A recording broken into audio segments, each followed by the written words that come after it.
rinh nổi không?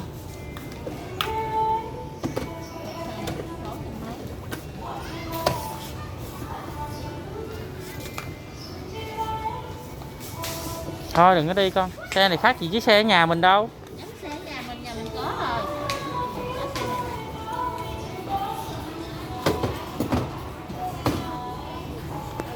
Nhà mình cũng có rồi mà.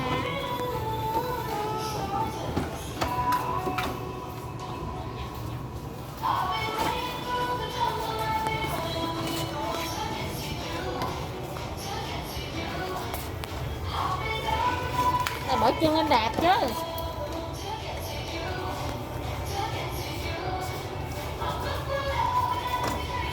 Xe này vừa vặn dẫn. Để chân lên đạp chứ.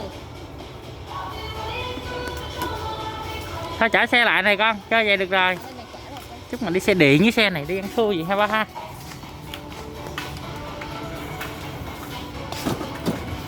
Này xuống dưới đây có xe nữa này ba.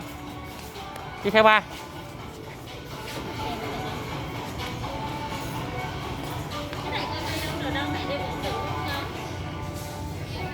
Ba xuống đây ba.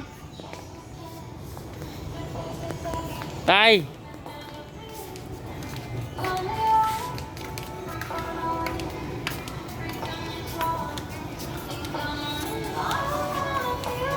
Nhiều quá không biết chiếc nào hết rồi ba.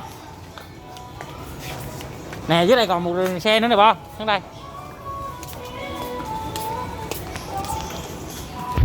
Đây quá trời xe luôn.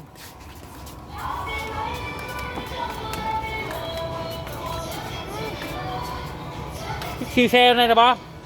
Ba có con khủng long ba. Khủng long bự kia chưa? Nè. Sợ không?